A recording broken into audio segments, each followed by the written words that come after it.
We've made it to the Mary Rose, Henry VIII's ship. Now, last time I was here, it was for the launch of, I can't remember what it is. It's the experience, the 1545 experience. I'm not sure if that's still here, whether it's been replaced by the cinema behind us, but we haven't done Deep 4D yet, so actually we're really looking forward to Deep 4D. Heard some great things about it, and I had an amazing time last time we were here. So we're back again. And you haven't seen it since all the walls come down. It's amazing the amount of people that haven't seen it since all the walls come down, and the boat is now, the ship, I got hammered in the comments last time after I called it a boat, the ship is on full view. So yeah, can't wait. Take you inside, show you around. Well, it ended. Our story began. In 1545, a disaster struck the Mary Rose, and she sank in the Solent, only a few miles from where you're now standing. He became King of England. Lovely, welcoming things come in. That's it. Come beside me. I'm not as scary as I look. Massive screen. Come closer. I have much to tell. Yes, that's me up there. Hard to believe, isn't it? A great king should seek glory in just war and rightful conquest. Now, by ancestral right, I was also king of France, but I could not enforce this unless I waged war on the French, and to do this, I needed ships to carry my armies across the narrow seas. When my father died, I inherited just 5 king's ships. Now, I have near 60. The first ship I built was the Mary Rose, and I paid for her out of my own purse within 10 months of my accession to the throne. She was named for the Blessed Virgin Mary and our Tudor rose, and she proudly bears this emblem high atop her forecastle. I love to hear how she sailed. My first Lord Admiral reported, "Sir, she is the noblest ship of sail at this hour, as fast and maneuverable as a vessel a quarter of her size." I viewed her myself many times. Indeed, I went aboard her with the Holy Roman Emperor when we inspected our ships before my second war with France in 1522. My army by sea, my Navy Royale, has been one of my chief delights. I have built great dockyards and gun foundries to arm our ships and fortify our coasts, and my greatest ships have bellies bursting with guns set at ports with lids which can close. Many guns bear my titles and the marks of our Tudor rose and the fleur-de-lis, and when fired, these roar and breathe smoke, causing fear and dread among my enemies. My wars at sea have seen no great battles. In fact, our recapture of Boulogne a year ago was fought on land, not at sea. But now my spies inform me that more than 200 French ships are close to England, their fearsome war galleys harassing my ships and raiding our coast. Against this, I have but 80 vessels anchored here at Portsmouth Haven. Anticipating fierce battle, I have gathered my captains for a council of war on my flagship and placed men atop the mast to keep watch.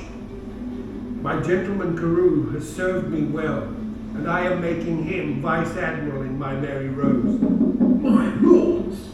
What need? The enemy is sighted by the whites. Captains, to your ships. Tarry not. I will hasten to my army by the south castle. Godspeed, and with God's grace the winds will favor us.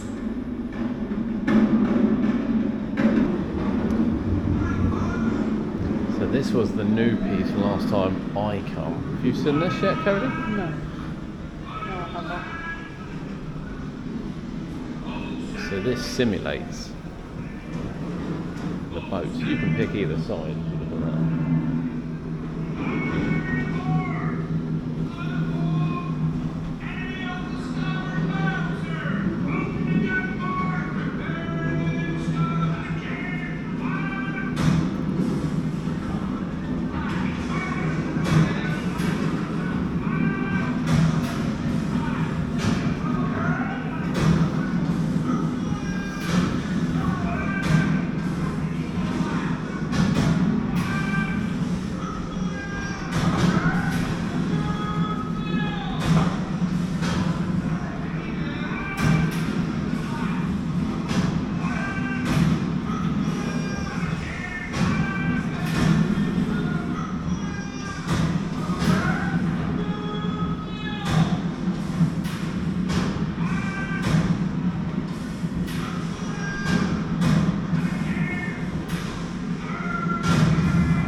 it's one of the better sort of entrances and setups in a museum that you're going to come across.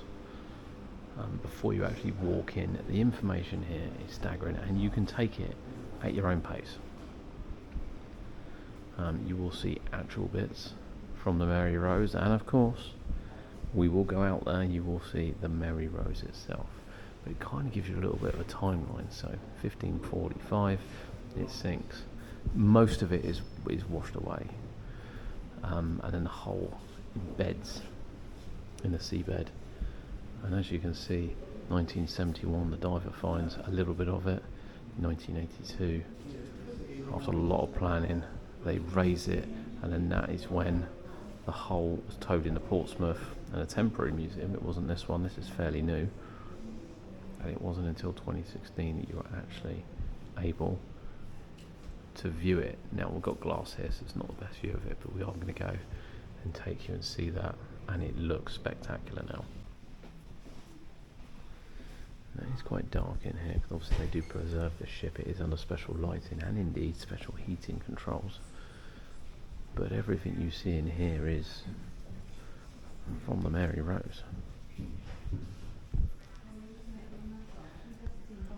We are aware of reflections, however there is an open space which we will get to soon.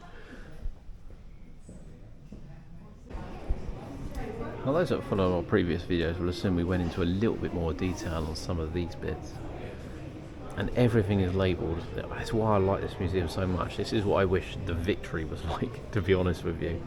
Not necessarily behind glass, but all lovely numbered, all things that you can sort of refer to and exactly where they were used, who was using them.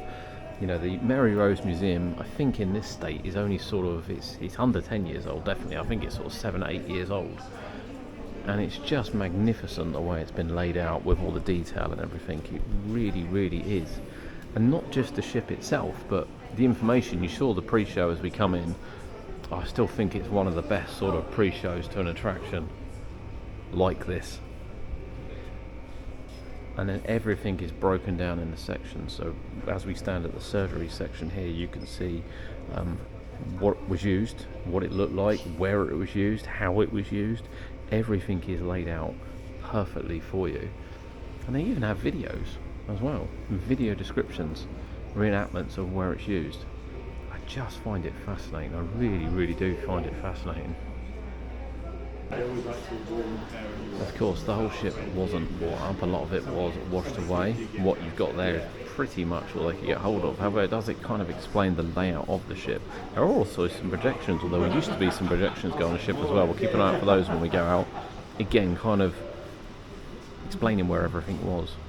It tells you how there's long videos which we're not going to go through, and how they kind of conserve the bits that come out of the Mary Rose or from the Mary Rose. And as the gentleman here has explained them, this is a real skeleton of an archery person, and the DNA was sent to London to come back with a lifelike figure, effectively, and that lifelike figure is the other side, which we'll pop round and have a look at shortly. But the effort's really been made here. So this is the archer that's come back from the DNA. Yeah, it's really is quite special. You then rewalk the route across and you get a lower view of the ship itself. But of course, even while you're in here and things are happening in here, there are more artifacts as you come along as well, more things that have been preserved. Again, you know, they've kind of filled in with plastic, so you can kind of see that if they didn't have the whole thing, what the object would actually be.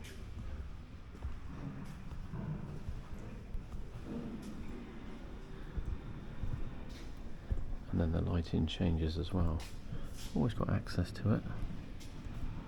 So it did go through a long period of time, effectively, of drying.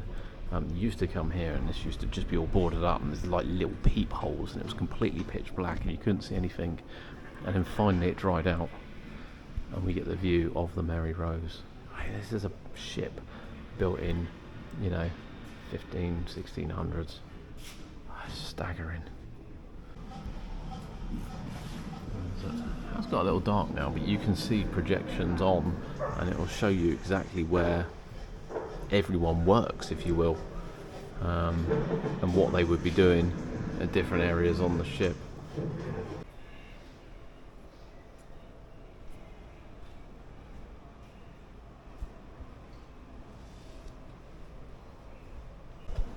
Make your way to the top part where we will go out on the ship shortly.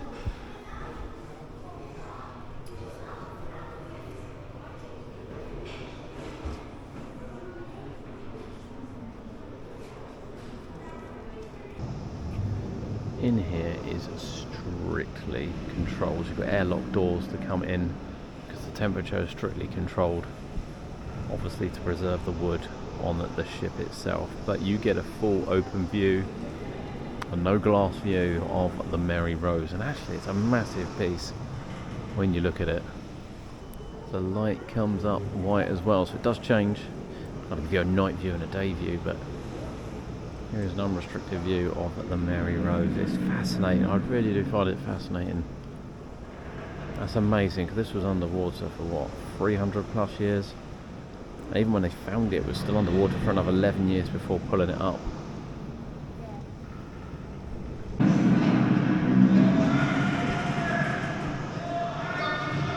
We were just saying, weren't we, God, given all the science that went into drying this and keeping it sort of protected, and then actually being able to have this brand new building, because this is a fairly new building, open and able,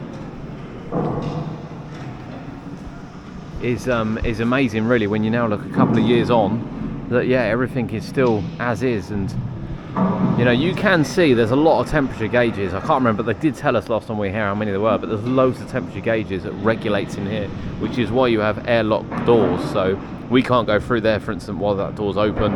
You know, it is really strictly temperature controlled in here. But what an amazing job they've done with this. It's time to put on Now the 3D goggles. we obviously aren't going to film this, but this is the new Deep Dive 4D, so we will tell you exactly what this is like. So this is brand new for me. And that was the Mary Rose 4D experience. That was brilliant. It's a bit of animation then mixed with the actual footage, and it basically takes you down to the dive site and how they discovered the Mary Rose and the spikes come out.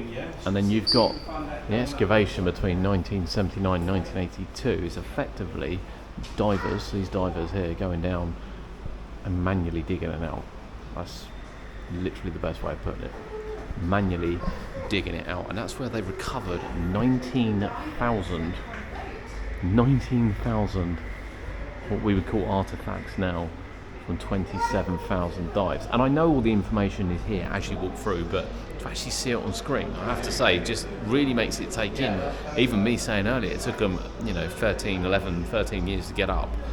You kind of understand that when you go down and there's just little bits of wood, and then they bring that whole ship up, and the whole lot is pretty much dug out by hand, as well as all the artifacts. Absolutely staggering, really is.